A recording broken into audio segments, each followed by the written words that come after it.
Welcome into NHL Tonight, first shift for Tuesday, April the 1st, 2025. And it is fitting that I have my guy with me. What's up?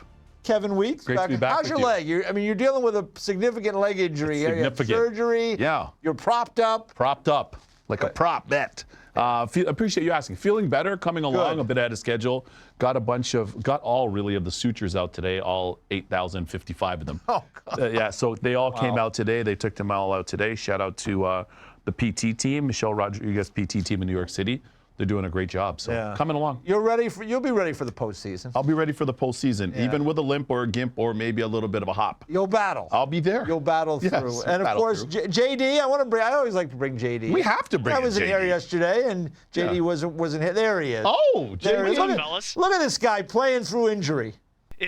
We're getting close to the playoffs, Ege. You said it. Weeksy, our starting goalie is going to be ready to answer the bell. There we go. There we go. They say the leg is a long way from the heart. That's right. It's a long way from the heart. All right, JD. Let's get to it, Ege. First things first. All right, let's go. Hey, how about the Calgary Flames last night? They're playing in Colorado. They give up the first 2 goals. I figure, well, they're cooked. They're not going to win. But yet the Flames do it again. They rally. They get the 4th line going in this game and end up winning in the shootout. There's Sharon Govich with the decider. And the Flames keeping their playoff hopes alive, Weeksy, with a win in Colorado. What a clutch win. The Battle of the Rockies. That's what I'll call that. Because for a lot of you that don't know, Calgary's in the northern part of the Rockies, and of course Denver down in the Geography. Southern part. I'd like to give us a little of everything That's here. right. It was one of my best subjects in school, but nonetheless, I can tell you that was a huge win for them, and especially why? Look at the games in hand that they have. They have 2 games in hand of the teams that are ahead of them, and they certainly have one on 2 teams that are behind them. So you got to control your destiny that way, and I thought it was a very clutch win. Vladar was outstanding in that game, Ege, as well. Yeah. Very, very good for them. He's been good lately. Absolutely. He's played very well. Very, very well. So gut check win for the Flames last night. And the teams they're chasing, right? The Blues are red hot. We know about them. But the Wild have had ups and downs, right? Sure. They play Minnesota in Calgary. So there's an opportunity for a swing as well. So let's not count them out yet. It's true. Yeah, they're pushing. I like Vladar's quotes after. I'm paraphrasing, but essentially he really spoke. He said, we're not maybe the fastest or the most talented team, but we have one of the biggest hearts in our team as a team. Yeah. Our heart and our team kind of a mental toughness is a big part of their success. And I have to say that because coming into the season, we never thought they'd be here. Yeah. So credit to the Flambés. They've been really good. I'll tell you what. We had their coach, Adam Huska, on. Yeah. Ryan Huska, I would get the names. Yeah, right. Yeah. But at any rate, he talked about the idea of just let's play every day. Yes. Let's play every day. Let's go back to the drawing board every day. And I think that's a good mantra for teams that are trying to be in that rebuild, not sure where it's going. But, you've been in those rooms. Guys want to win. They're there to win. They're not there to think about 6 years from now. So that's right. Give the Flames a lot of credit. They have battled all year long, and they're still alive. And they play the Utah Hockey Club tonight. Yeah, Dustin Wolf will be in goal, and a little bit of a struggle for the rookie netminder of late. Any concerns? No concerns, but I certainly think, and even we spoke about this in our pre-show meeting, it's the volume of work. Coming into the season, nobody in Calgary anticipated he would play this much, nor the fact that he would play this well. And I know this, and you've heard me say this on the show, having family in Calgary and across Alberta, that's a lot of travel.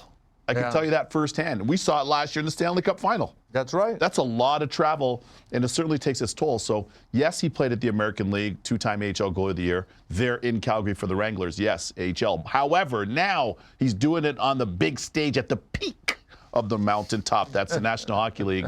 And I think there might have been a little bit of fatigue. And to your point, I love it. Dan Vladar's come in and played well. Yep. So I look for Dustin Wolf to have a rebound start tonight. Tough spot, though, because Utah, they're kind of hanging on by a thread. I think it's probably the door is probably closing on them. But it's a tough second of a back-to-back. They got altitude. weapons. That's going to be a tough game for the Flames. It's true, and they got weapons. Utah, obviously Dylan Gunther can sling it. Clayton Keller is a multi-time All-Star. You can kind of go around the horn. They've got pieces that can make you pay offensively. So for Calgary, they'll have to play a very smart road game, kind of like what they did yesterday. Yeah. A measured road game, not go in the box too often, be disciplined, and try to play this even strength and try to just scratch a point out. Yeah, so we'll keep an eye on that one. Also, one of the teams they're chasing, the St. Louis Blues, the hottest team in the National Hockey League. Look at this. They've won 9 in a row, going for Unbelievable. 10 in a row tonight. They're at home against the Red Wings. They got 3 home games coming up: Detroit, Pittsburgh, and Colorado.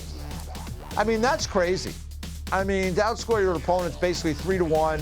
Power plays clicking. The penalty killing is really good. And then look at that little note on the bottom. Yeah. Played all 9 games in a 15-day span.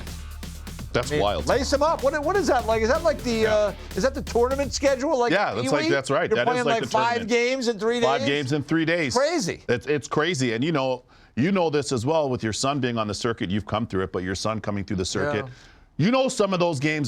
some of those days are 3 games in one day. I know, in those tournaments. I know. I remember them all too well myself.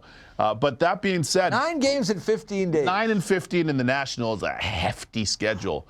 But I'm going to go ahead and make this proclamation.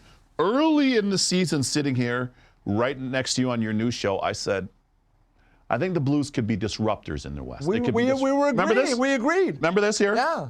I think we had to tell Dan Rosen to get him on track. Yeah, exactly. He didn't like the Blues. He didn't like the Blues. He wasn't down with the Blues. Yeah. However, you and I both were. All of that Sometimes to say, we're right. all that to say though, you remember when they won that Stanley Cup? Yeah. And going into that, I was like, look out for Jordan Binnington. Here's what happened. Here's what he told me. Look out. The rest is history. It's starting to align like that for them right now, each. The way they're playing down the stretch again. It's starting to align. They believe in themselves. There's no hard selling to any of the young players like Jordan Kyrou and them. They're playing a complete 2-way game now to complement their skill. They're balanced. Jordan Binnington's been on fire. Each, There it is. Since it's the Four Nations face-off. It's pretty clear. Look out. Yeah, that's. Look out in the Western Conference. Think about it. If you're Vegas and the Winnipeg Jets, right? Yeah. You're winning most likely to be winning your divisions. This could be the prize for winning your division in the first round. Exactly. Is to take on the St. Louis Blues, a team that has won a cup in the past. That's now, a right. lot of those guys are gone, but that guy is still there, and you can see what the numbers have been since the Four Nations face-off. Which, oh by the way, he was the winning goalie in. Correct. Making those great saves on Austin Matthews in overtime for Stoning Team them. Canada. So we'll see. I mean, I think it's a long. I mean, I looked at that Blues team from a couple of years ago when they won the Cup. They had that big, strong group of defensemen. Yeah, long and rangy. Yeah, and I mean, I don't know if this is quite the same group. This group is a little bit, I don't know, I don't want to say geriatric. I don't want to use that word, but I mean, it's an older group on defense. I mean, I don't know if I've seen a defensive group that has more games played. I mean, Ryan Suter has, what does he have, like 1,500 games? Yeah. Fowler has 1,000 games. I mean, Falk has almost, like all these guys, and Parayko's coming back at some point. He's got 850. Yeah. I mean, but Broberg's been nice for them to that point. And Broberg is the young guy He's been good. And he's been really good. Him and Holloway. What great acquisitions for the Blues. Hey, listen, Doug Armstrong, somebody you know well. Yeah. Doug Armstrong, you got to give him his flowers for what he's done with this team. And it started with being proactive. Yes. I don't mean for the skin condition, but I mean proactive. That's not an ad. Proactive in the offseason. Well, you would do one if they were, if you were compensated. That's right. If they're going to get a little cream, we can work something out. Sure you could. There. But Doug wasn't. As I do. Exactly. But Doug wasn't sitting on his hands this offseason. No, he wasn't. No, I give him a lot of credit. He wasn't trying to nurse this. He said, okay, let's be aggressive. They had the offer sheets. Yeah. And it's really transformed their team. Then the change in coach from Drew Bannister. Of course, it was hard to move on from Chief, who they won a Stanley Cup with. And in comes Montgomery, and Monty's done a very good job there. So St. Louis Blues, I believe right now, the way they're playing as well or better than any team not named the Washington Capitals in the league. Not to take away from anybody else. Yeah. But they could bloody somebody's nose and make a run in the playoffs. Yeah, they've been playing some great hockey, and they get another addition tonight because Jimmy Snuggerud. Yes. There it is from the Blues. Jimmy Snuggerud will make his NHL debut tonight against Detroit. See where he fits into the Blues lineup, and they have the projected lineups. You could go on X and check that out. But Snuggy Bear. But why even waste your time when we have it for you right here? Yeah, there we go. There it is. So he fits in on that third line with the veteran Sundqvist, and then that Bolduc pretty good player. He's a pretty good. People these are guys that people aren't thinking about. He's been a really helpful player for them. You can see, Robert Thomas doesn't get near enough attention for my money. I mean, he's a really good player. I like the slotting there of those 3 lines, or 4 lines, and particularly with Snuggerud coming in, he'll have an opportunity to produce and to help out. You know who I like too on this team? There's several guys, but on that board, the Badger. Nathan Walker out of Australia. I love the Badger. It doesn't have to be the Honey Badger, just the Badger. That guy's tough. He flies. He fights. He forechecks. He does everything. And when you look at his size, fourth-line player. Yeah, exactly. But when you look, but the difference is he's a fourth-line player that's a little taller than this Mike. Yeah. But he plays like he's 6'6". Yeah. Every game. He's a battler. He's a battler. And he's a good skater. Absolutely. And no doubt. Really been a helpful player. Oh, yeah. For the St. Louis Blues. We talked about Snuggerud making his debut. How about the Washington Capitals? Because they've had everything going their way so far this year. Here's from our buddy Tarek El-Bashir. Ryan Leonard has hit the ice for the first time as a Washington Capital. Of course, Boston College eliminated from NCAA competition, losing to the Denver Pioneers on Sunday. He signed yesterday. He's in the lineup, and there's where he kind of slots in. That's pretty good. Slot right in there with Strome and Protas. The rich get richer. Yeah. This is exactly why. We knew it was coming. We knew it was coming. Yeah. But when you've got good scouts, and I spoke to a lot of them at the College Hockey Regionals the other day, doing it alongside Jason Ross for ESPN in Allentown. When you've got good scouts, man, oh man, as a staff, as a coaching staff, you keep going back into the pantry late at night like we all do. What do we have? Oh, we got Ryan Leonard. Yeah. If you're St. Louis, we got Snuggerud. You know what I mean? Yeah. When you've got good staff, they can identify some of these young players. Take a look. Look at that. And by the way, Protas' brother this year? He's over 100 points, right? Over 100. Ilya. 50 goals in Windsor. Yeah. 50-50 guy in Windsor, over 100 points. Yeah, having a great. I mean, there's some high-end processes according to our group at NHL Network, led by Lawrence Goldstein. Does a great job for helping out with draft stuff. And you see Ryan Leonard. Looks like he'll play tonight against the Bruins, and he's a Massachusetts kid. Yeah. So he gets to make his debut in Boston. Well, I know the ink just dried on the contract. He's playing for. We got to put a little cream on the board. Well, he has to, even if it's $100. I think he had Ovi out at some college bars or something last night. There was some. I did Ovi see that. was singing. I don't know what was going on. See, you're on social more than you pretend. More than I need to be. Yeah, but like that's how it is when everything's going good, right? Oh yeah, the vibes. Everything's great. That's so true. Right? You're rolling along. You're out. Everybody's singing. Ovi looks like he's like 22 again. He did. He looked young, man. Fresh. A gray 22. Yeah, the gray 8, but the great 8. Yeah. How about that? Yeah. So do we have the Ovi? I don't know, but I saw it. I saw what you saw with him at the bar. Anyway, that was great though. Have it or not. That's good stuff, man. All right, but he only needs 5 more goals to get to 894. So what do you think tonight? I mean, the Bruins are struggling. They're leaking like a ship that's going into the ocean here in the Atlantic. There in Boston. And they're giving up a ton of goals. So yeah, I said on the air last week that he gets it by. Within 13 days. So to me now it's give or take within a week. Yeah. Inside of a week, I think it happens. Okay. Yeah. Don't be confused by those Montreal Canadiens highlights. Yeah, no worries. No. That's all right. We know you know what we're talking about. I know what we're talking about. We're showing goals. Yeah. And it's been a tough time for the Bees too. Yeah. It's been a tough time for the Bees. But hey, listen, I'll just give the credit to them. We talked on the pre-show. Yeah. They've had a long run of being very good. Yeah, absolutely. You know, they've had a long run. The Boston Bruins have had a long run of being very good. I'm curious to see what they do now, but they've had a long run of being very good. And there it is, the last 8 games. So I can't really, good. Well, it's unsightly for them right now. If they were to lose tonight and Buffalo were to win, they would be in last place in the Eastern Conference for the first time since 1990 what? 1997. Wow, that's when I came into the league. 1997. That's when I played my first game in the league. And that was a long time ago. That's a long time ago. I don't mean to, Yes. I'm not taking you down a bad path here. Not at all. That wasn't yesterday. The math is the math. The math is the math. That's the path. Carl was making his way to the game. Exactly. On Greyhound. Yeah. You had him in the back of the bus somewhere, scrunched up, get you in there. But that's a long time. That's a long time. They've been very consistent. I know it seems, for a lot of the Bruins fans are probably looking, oh my God, the Bees, and what are we doing? The Celtics won last year, even though they just got sold too, which is huge. But what's happening? Hey, you've had a long run. Yeah. But the key now is what they do.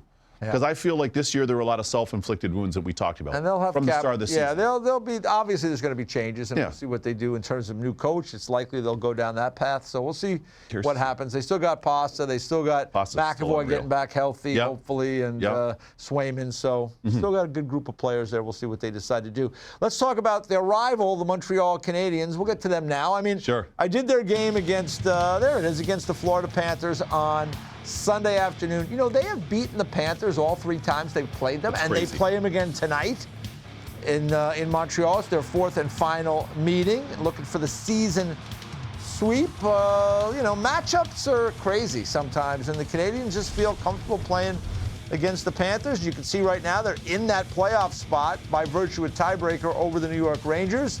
They're playing that extra game tonight, so if they were to lose that game in regulation, the Rangers, unless Columbus wins, would flip back into that wild card spot. So we'll have to watch and see how it plays out tonight. But watching the other day, Lane Hudson. Dirty. Oh, my goodness. Dirt. Oh, my goodness. 14 multi-point games this year. It's unbelievable. For Lane Hudson. He's a rookie. It's unbelievable. When the Montreal Canadiens are 1,000,000 years old. Yeah, that's right. When you consider the history. Prehistoric man. You remember the Canadiens. They were around when the T-Rexes were around. The dinosaurs. Dinos. That's their legacy and how long they've been around. Yeah. And he's going to set the record for most assists by a rookie defenseman. Yeah. Pretty good. And untouched since the great Chris Chelios was a rookie in Montreal. Yeah. That's incredible. Think of the defensemen that have played there. Think of the history. That's how good this kid has been this year. And there's the numbers for the month of March. 14 assists, 15 points, tied for most assists among NHL defensemen. Not like rookie defensemen. Correct. I'm talking about Quinn Hughes, Makar, all the big boys. Werenski playing at what, 23? That's another thing. Playing big minutes for a young guy. No sheltered minutes. And Marty St. Louis said it best. A lot of people look at his offense for obvious reason, and you watch it how electrifying he is as a skater and how he dances and makes plays. Perhaps the best element of his game is his ability to defend. Yeah. When you're playing those minutes, you can't escape. Yeah. Think of the players you're playing against. Well, he's competitive. Think of the matchups. I've been lucky enough to see this kid play since, he was like young. 16, right? And like, he always intrigued me because obviously he was a smaller player, but he was so much fun to watch. Right. And so clever, and he could just jitterbug around, and he's just really competitive at the end of the day. And to be a good defender, you have to be a competitor. Absolutely. He competes. He's got good stick work. He gets the stick on puck. He gets down underneath guys. He doesn't give them a lot of room. And you can see there are most points in a single season by a rookie defenseman. The all-time record, Larry Murphy. Stay on that board. Stay on that board. Barry Beck. Reed Larson. Now you're talking. Yeah. But like, these are guys that played. I mean, those are the 1980s. Look at all the Hall of Famers. Those are, but look, 70s, 80s. The last guy on the board, 19. There's nobody in this century. Nobody. That's wild. On pace for 67 points. That would put him 4th behind Gary Suter, Brian Leach, and Larry Murphy. That's wild. There's 7 Hall of Famers on that board. Yeah. And the other guys that weren't were really good on that board as well. Good. Really good players. This is how rare, just in historical context, this is a real rarity what he's accomplishing this year. And again, I come back to saying it, shout out to the development of a lot of the American-born players here. Yeah. And what we're seeing with their development, their skills. Who knows, maybe 15 years ago, he might not have been a kid that played hockey. Who knows? That's right. And we're seeing the growth of the game here in the United States, and just so many of these top prospects are American-born prospects. Lawrence, give me that again. You gave me a good note on 5-on-5. I didn't quite hear. +6 at 5-on-5? One more time? +6, 5-on-5 play. And that's not, the Canadians are not in, they're not the Capitals where they're beating people and then they're in first place all year. And think of the matchups, too. Yeah. Like, he's seeing a Barkov. You could be seeing Kucherov. You're seeing Braden Point. Just those guys in that division. Just think of the players. You're seeing Stützle, Kachuk. He's seeing a lot of Austin Matthews, Mitch Marner. He's seeing a lot of top quality matchups. They have a great record in the Atlantic Division this year as well. So we'll see. That's true. I mean, they got to beat the Panthers tonight. Now, Vanacek goes for the Panthers tonight. They'll save Bobrovsky for tomorrow night in Toronto. We'll see if they can take advantage. One other quick thing on Lane Hudson. The thing to watch with Quinn Hughes, and then you see it with like Cole Hudson, That's right. BU. I know where you're going. Well, I don't know if you know this for sure, because like today, everybody plays man on man, right? Yeah. those elusive D at the point now, because you're man up. Yeah. They give you a shimmy shake. They're by you. Yeah. They're more valuable than they were in a previous era when everybody just played kind of conservatively and backed off. well, they played like kind of a zone defense, Yeah. and so those guys didn't. Now the fact that they can beat their man up high and get to the net, they create a man advantage to the net. They're an so extra even forward. more valuable. Yeah. Exactly. They're now a plus forward. Yeah. So for any time you have one of those guys on the ice, they now are your fourth forward in the offensive zone. Yeah. Let's just say, and they can finish and see it as well as the elite forwards can. Yep. That's and drive the offense just as well as some of the elite forwards in the league. Yeah. Think about that. It's crazy. It's wild. So Lane Hudson and the Canadians tonight against the Florida Panthers. That one in the Bell Center in Montreal. When we come back, we'll take a look out west. The Oilers, they got a tough one tonight. The Jets have a tough one. You got Hellebuck. You got Draisaitl. Who's going to win the Hart Trophy? We'll discuss that next on First Shift.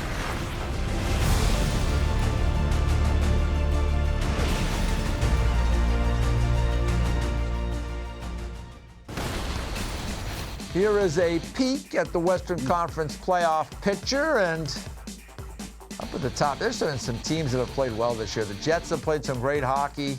Stars, another win last night. Those teams have clinched. In the Pacific, the Golden Knights, been a great year there. And then the wild card race has been a little screwy. The Blues, though, maybe the hottest team in the league right now. And tonight, out west, we got a couple of really good matchups. We got the Oilers going to take on the Vegas Golden Knights. And so that an interesting game for sure. Anytime we get those two teams together, fun to watch. And then we've got the Kings and the Jets, two teams that are looking to kind of move forward in the playoffs this year. And maybe they will. The Jets have had a great year, and the Kings almost impossible to beat on home ice. And then we get into this whole thing about who's going to win the Hart Trophy. There's a lot of great candidates, but two of them in these games tonight. You got Draisaitl with the Oilers. You got Hellebuck with the Winnipeg Jets. Here are the odds. Connor, still the best. Yeah. The best headshot in the league. It's right there. Yeah. I think Tanev has the good one too. Tanev has the one. Yeah, the Tanev has the good one now. Yes. They're now teammates again. That's right. That's right. But you see right there, Draisaitl hot on the heel, and your McKinnon and Kucherov very much in the mix as well. You're a former goalie. Yeah. I've always been of the mind that the goalie has to perform above and beyond to win the Hart Trophy, just because we have the Vezina Trophy for goaltenders. And like when Dominik Hasek won the Hart Trophy, to me, he went way above and beyond. I mean, he had crazy numbers. Jose Theodore, to me, less so. But he won it in an odd year. Jerome McGinley should have won it that year, to be honest with you. I think one of the Quebec writers didn't have McGinley on the ballot. He scored 50 goals. Yeah, I mean, he should have won it. Carey Price won it. And, that year, he was great. He was great. He won everything. But when you go back and look at his numbers that year compared to Devan Dubnyk as another goalie who was in Minnesota that year, his numbers were almost comparable. Were comparable. So, like, to me, I don't know. I mean, Hasek was the only one, to me, was clearly above and beyond. Now we have Hellebuck. He leads in wins. He leads in save percentage. He leads in goals against. He leads in shutouts. Maybe he's above and beyond. Yeah, he's certainly been above and beyond, and he merits that. He merits the attention that he's getting for the Hart Trophy for very good reason for this Michigan native in Connor Hellebuck. He's won 2 Vezinas already. He's a lock to win his 3rd. But this season, he's been amazing, really. And the Winnipeg Jets, they've got a lot of great pieces. They've built a very good club. But a lot of what they do is predicated on how Connor Hellebuck plays. And he's been that elite this season, so he has every right to be in and amongst the top Hart Trophy candidates. 5 wins ties the all-time record. I think it's Brodeur and Holtby are tied. That's correct, 48. Yeah, so, I mean, they have 8 games left. Because that was the year that Holtby won the Vezina, too. They have 8 games left. They don't have any. They have 1 back-to-back, so that would probably take them out of one of those games. But, they don't. They're sitting here at top. They're playing, I guess, for the President's Trophy. The Dallas Stars are kind of on their heels. It's amazing. The Stars are only 4 points behind them. I mean, it's been a chase. So he's going to play. Maybe he gets there. Maybe he gets there. They've, with those remaining games, the one thing I would guard against if I were them is going for having him get the record if it's unnatural. Yeah. Because sometimes you do that. Remember, Tampa did that when they had a lot of guys setting just before they won the Cup. Yeah. And I remember talking to Andrei Vasilevsky backstage in Vegas after he won the Vezina and talking about that. And just when they had that great season, we were all pushing for awards. We were pushing to make history, blah, blah, blah. That was something they learned. Yeah. So for the remaining games, does Hellebuck get 4 starts? I don't know. Does he get 5? Does he get 3? Does he get, I don't know. Yeah. But if I were them, I'd be looking at the big picture of what they're going to do once the postseason starts. You know, you circle it April 10th, Dallas and Winnipeg. I mean, maybe that game's going to have significance. Yeah. I mean, because the Dallas Stars, like I said, they're only 4 points back. Yeah. The tiebreaker is the regulation wins are equal, so it's maybe he's going to play these games because they may be important Could games. very well. I don't think they want to slide into that 2-hole and see Colorado That's again. fair. That's fair. That's fair. That's true. That changes it to the calculus. Yeah. If you're playing Colorado again, and also of note with Colorado, interesting to see Gabe Landeskog ramping up the next progression in his recovery too. Yeah. He's taking some time on the power play in practice. He's skating at a very good tempo. I know they don't have a definitive time report that they've come out and said yet, but I'm curious to see where he ranks there and if and when he'll be back. Yeah. Interesting. And then just one quick note on Vegas and the Oilers tonight. Jack Eichel, 7 points to get to 100 points this year. Amazing. So we'll keep an eye on Jack. We're rooting for you. Love that, Jack. I've always been an Eichel guy from day one. Me, right with you. Day one. It's been a great acquisition for the Vegas Golden Knights. Coming up next, somebody who knows a little bit about those games between the Oilers and the Vegas Golden Knights. Jay Woodcroft, the former coach of the Oilers, joins us next on First Shift.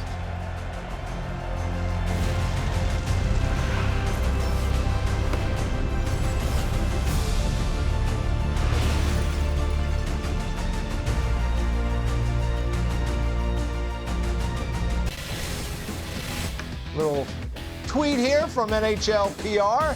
Alex Ovechkin continues the great chase. Sits 5 back from Wayne Gretzky's all-time record with 9 games remaining. Capitals in Boston tonight. We got a host of games on the schedule. Playoff picture still cloudy. And with that, we bring in someone who knows a little bit about the playoffs. Absolutely. And his time as the head coach of the Edmonton Oilers, Jay Woodcroft. Jay, thanks so much for taking the time to join us today. And, you know, when you see a schedule like this, we're coming down the stretch, teams have 8 games, 9 games, 10 games. I mean, it's a different time for different teams, but for teams that are trying to get into the playoffs desperately, what is this time of year like? Well, it's a little bit nerve-wracking. I think for those teams, you want to make sure that you're not burning calories by scoreboard watching or being overly caught up in what's happening around the league. I think those teams that are fighting to get in right now, they're better spent. Their energies are better spent just taking care of what's immediately in front of them, taking care of their day, making sure whether it's a game day, trying to get the 2 points, or if it's an off day, making sure that they get the proper rest and recovery so that they can perform when it is game day. But exciting time of year. I tell you what, that race for that last playoff spot in the East is, it's been fascinating to watch. And then, you look, in the Atlantic Division, just it seems like the scoreboard changes or the standings change at the top of that Atlantic Division every day. So it's really exciting. I can tell you this, though, as being a team that might be solidly in the playoffs, it's also a little bit nerve-wracking because while you got to take care of your daily business, the coaching staff's job is to make sure that they're taking care of their preparations for the playoffs. And when so many teams are in it, it makes for a lot of extra work because you're having to keep an eye on so many different teams. Sure. Well, that makes a lot of sense. And Woody, listen, you've had runs. You've had deep runs in the Stanley Cup playoffs numerous times, both as a video coach, as an assistant coach, and most recently your great work in Edmonton as a head coach. What are some of the things that you know as a coach and a staff you need come Stanley Cup postseason time that you're trying to impart on the guys coming down the stretch? Some habits and little identity traits. Yeah, you know what? I think as you hit the 20 game left in the season mark, and you're fighting for position, you really want to ingrain those habits that are going to carry you into April, May, and June. So you might start introducing different themes that are going to present themselves in a playoff series. For example, just the willingness to finish every check, and how that mindset is you're almost invested. And every single finished check is an investment in a playoff series. And you hope that investment pays off around game 5, game 6.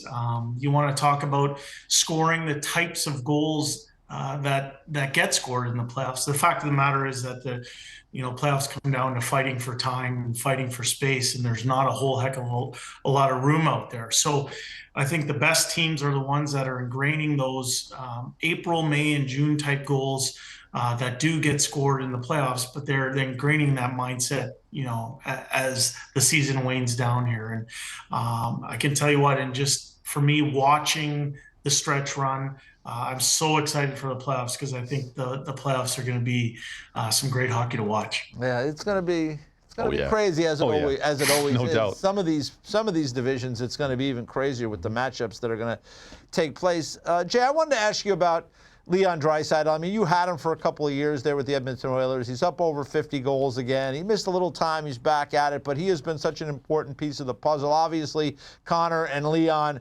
they are two of the best players in the National Hockey League, obviously. But we hear a lot about Connor, maybe Leon, maybe a little bit in the shadows. What don't we know about Leon Draisaitl as a person, as a competitor, that maybe we don't see or don't hear about all the time? Sure. I think one of the things that doesn't get talked about enough with Leon is that he's the son of a coach. And he has a unique way of looking at each and every game, each and every day, whether it's practice or game day. He's very serious about his personal preparation, usually one of the earliest guys coming to the rink. I think he does have a very good sense of humor, so it's not all business all the time with him. But I think for young people that are around locker rooms, what you do is you pay attention. And so as a young child growing up, he was around his dad's teams. He talks hockey with his dad. He saw how those professionals over in Germany prepared themselves to play every day. And I think that's been a great influence as he's weaved his way through his professional career here. I also know some of his coaches from minor hockey, and he came out of the Adler Mannheim program in Mannheim, Germany, and just some wonderful coaches over there. Weeksy like this. Helmut de Raaf is a German legend goalie who coached Leon for a long time. Yep, I know the name. Along with his trusty assistant Petteri Vakaparkta, Finnish coach, and they spent a lot of time with Leon as in those formative years as 14, 15, 16 years old before he came over to play Major Junior. And I can't say enough about him as not only a hockey player, but also a person. I'm quite pleased for him that he's getting his just due here. And, we talk about him being under the radar, but he has won a Hart Trophy before. And he's just a warrior and someone that I felt fortunate to coach. Something's really interesting. We often talk, Ege, about players saying, hey, like skaters, I want to work on my edges, or I want to work on my face-offs, and goalies, maybe I want to work on my recoveries. But I know as a coach and a longtime coach, and one of the brightest coaches on the radar right now that's currently available, you haven't stopped working on your craft. What can you share with a lot of the young coaches in the game, whether they're grassroots or they're in the college or junior? What can you share with them about how you've worked on improving your craft? Yeah, well, I appreciate the question, Weeksy. The big thing for me is I've tried to take this time as an opportunity, and I've gone to school on that opportunity. I've seen firsthand and I've learned firsthand how time is a form of wealth. So for me, I didn't want to waste any time that I do have here in trying to get better. And, I think when you get fired, I think, it's not a fun process to go through. And, but I've realized that during this pause, the one thing that I do have control over is my attitude. And I've, as I said, I've gone all over the world in trying to help the coach that I used to be, younger coaches at all levels, from junior hockey to minor pro to European hockey, and just try to pass on some of the lessons that I've learned. But one of the biggest ones for me is not to live in the bitter. I've tried to use this pause or this personal adversity as a lever to get better. That's great. And I've been very, very serious about that. I've studied ways to improve communication. I've studied ways to improve team culture, studied ways to, get better engagement or better buy-in. Those are things for me that I'm serious about, and I'm going to bring into my next opportunity whenever and wherever that is. Jay, I know you're watching a lot of hockey out there. It's been a crazy year. Oh, yeah. I mean, we've got the Ovechkin chase going on right now. I mean, that has kind of captured the sports world. He's only got, 5 goals to get there. But more interestingly, I'd love to get your thoughts on the Washington Capitals. So I don't know how closely you watch them. I know you're watching a lot of hockey. You probably watch them maybe more than you thought you would because they've had such a good year this year. What do you make of their real jump this year? They have another young coach there in Spencer Carberry. What do you make of the Capitals and their run this year and being such a good team? Well, first of all, kudos to them for the summer that they had to set themselves up to have the year that they're having right now. They made a lot of really good and really intelligent personnel decisions that I don't think get talked about enough. So on the management side, they've done a heck of a job in the people that they've brought in. On the coaching side, I have nothing but the highest esteem and regard for Spencer Carberry. I've got to meet him a few times, had a few conversations, and he's a really bright, really passionate person who loves the game, and that comes across from the moment you meet him. And then I think for that team, what they're playing for right now, obviously they want to finish as high as they can. They want to make some noise in the playoffs. They're a serious Stanley Cup contender. But they've used this great chase of Alex Ovechkin to try and capture the most goals ever scored in the National Hockey League. They're using that as a rallying point, and you can see it in the joy that they're having in this journey. It's impressive, and it's pulling them together. And I personally think he'll get it done here before the end of the regular season, and that'll set that team up very well as they head into the playoffs. But it's a credit to everybody involved. They had a heck of an offseason, and they've been excellent right from game one through where we're at today. Listen, hey guys, both you and EJ have been around the college hockey scene. We've all been around the NHL scene for a long time now too. If I had $1 for as many kids that came up to me this past weekend in Allentown at the college hockey regionals that were asking questions. Yeah. So now I've got you. We've got the benefit of having him here. What's one trait that you look for in young players, young aspiring players, young girls and boys that want to play a higher level? What's one trait that you look for, you love to see in a lot of those players? I love to see players that are intrinsically driven. Yeah. People that have a deep-rooted love of the game and are just trying to get better. That's what I would look for in younger players. I think that's important.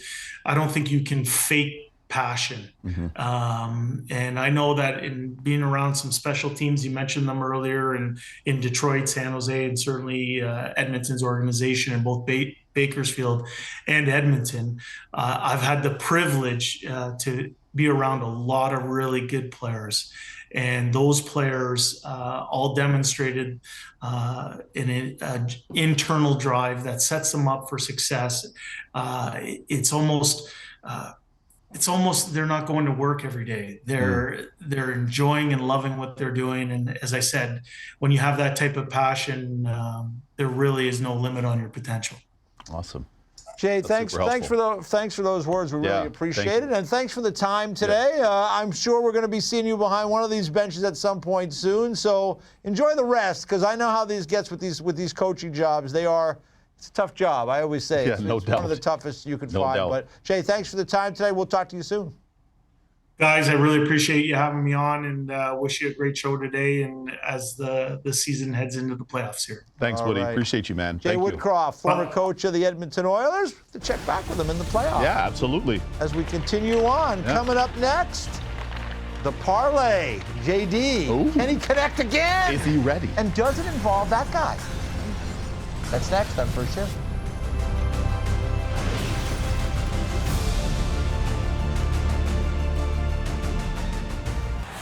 It's time for the Top Line Parlay presented by DraftKings Sportsbook. And with that, is our guy, J.D. Lindbergh, who is the master of the top line. He has had an exceptional season coming up with parlay options for our many fans and putting money in their pockets. It's been a good second half of the season for the shifties out there, for those following along with the top line. Heard you got another car. Nice. Yeah, no, like we're just rolling in the dough now, EJ. It's one Do Tuesday re mi. at a time. Oh, boy. Do re mi. Yeah. All right, April Fool's Day, but no fooling around with this parlay. Let's try and put a little bit more dough in the shifties' pockets. Here we go. First things first here, we got the Florida Panthers. Like them, first period puck line. Kev, you guys have talked about it. It's really hard to keep beating a team. Right. You know, sweeping a season series, which is what Montreal would have to do tonight. Florida's going to come out. They're a motivated team. Yeah. Look, like, Florida's a good hockey team. Yeah. Haven't beaten the Habs at all this season, and it hasn't been particularly close. Right. So you got to figure that the Cats are going to come out strong tonight. We like them in the first period puck line. All right. Okay. Florida leading after one. Let's head back to the big board here. Keith, yesterday I made a cameo appearance producing NHL Now. That was a fun time. Yeah, Nice. you go. Hanging with Demers, Corey Schneider, Catherine Tappan, the great Catherine Tappan. Okay, well, We had Jordan Kyrou on the program. And you know what? He's been cooking. You guys, we talked about the Blues a little bit earlier. We mentioned Dylan Holloway and what a nice ad he's been for them. Yep. Kyrou, they found some chemistry on that line together, them and Braden Shen. Wow. Check this out. Like, since the Four Nations, they're cooking. So we like Jordan Kyrou to register a point tonight. Okay. All righty, last So that's but two. not least, the third leg of the parlay. Ryan Leonard, Massachusetts guy. Okay, now, okay. Making his NHL debut. Yeah. Hey, all right, Kevin. Like, listen, this guy knows a thing or two about playing at TD Garden. In 4 career games at TD Garden, he's got 2 goals, 7 assists, 9 points. Okay. He's playing for free tonight. Yeah, he He's is. got the whole family. I bet you a couple former teammates over at Chestnut Hill might have asked him for some tickets. Yeah. For sure. And you know what? You guys mentioned it. He was out having himself a ball in Boston last. Give us Peach here, Keith. Bands will make her dance. Bands will make her dance. Alex Ovechkin and the boys out at the bar in Columbus Circle. Or Cleveland Circle, excuse me. Wrong city. Yeah. Been a while since I've been out in Brighton, Weeksy. That's impressive stuff. Hey, and the vibes are high. Just immaculate the vibes. The right vibes now. are high right now for the fellas, all season long. But right now, for Ryan Leonard to just come into the National and get that experience. I see where you're going. At first, I thought you were going to do a little bit of a default Beantown because he's a Massachusetts. You know what I mean, Each? I know. I hear where you're going. I thought it might have been like an emotional kind of, well, he's a fellow Massachusetts. No. But you know what? He's a player, and you're right. He has sizzled at the Garden. He has played well. Now, I would be concerned that he was out late last night. Maybe not at You his gotta play best. guilty. Maybe not at his best. We'll that's true. see. The one I'm worried about more is that Florida Panthers one. You know, you got Vitek Vanacek in there tonight. You don't got Bob. You don't got That's Bob. fine. You still confident with it? It's all about the skaters in front of the goalie tonight. Like these All guys, right. I feel like they're gonna at least start the game, come out strong. We need to pump a couple in there. All right. You might be onto something because you're right. They've got to be a little frustrated. For sure. Losing 3 times to the Montreal Canadiens this year, and they are chasing that number 1 spot in the division to try to get the. That's right, to absolutely. avoid a first-round matchup with Toronto or the Tampa Bay Lightning. So. We'll This see. just in. Vanacek Listen. 3-0 all time, though, at the Bell Center. Oh, I like that. 3-0 all time at the Bell Bring in Center. the receipts. That smells like Lawrence Goldstein in your That ear is, there. but you said a receipt. Yeah, there you There's go. one right here. They just happen Right to on have one. cue. Just happen to have one. Yeah, there we That's go. right. Fellas, Listen, speaking about Lawrence there Goldstein, he just is. real quick, we Go had ahead. this full screen made up. So this is some real Boston homerism here. Okay. Notable players to score their NHL debut in Boston. Check this. This is Wow. what Ryan Leonard's trying to join here. Mario, Doug Wade. How Wow. about Kovalchuk, huh? yeah, I was there for the Eric Stahl one. We played together then. We Yeah. were playing together then. look at that. Wow. That's a list. Couple of recent ones, too. Wow. So- Yeah, some fresh. Eric Stahl looks so young in that picture. Fresh out of Peterborough, 18 years Boy, old. Eric Stahl was a good player. What a player. Yeah, Good player. absolutely. It's fitting that Stahl and Boldy are next to each other. To me, they're similar. I could see players. that. A little Yeah. similar, but Stahl, he was good. Yeah, He Stahl was was good. All right, JD, good luck tonight, baby. Good luck. All right, Thanks, JD. boys. All right, so I hear we got some news on the other side of things here. Connor McDavid doing a little fiddling with the equipment, the stick. We'll check that out next on First Shift. DraftKings Sportsbook is an official sports betting partner of the NHL. And this week, new customers can bet $5 and get $150 in bonus bets instantly. Download the app and use promo code FLY when you sign up. DraftKings Sportsbook. The crown is yours.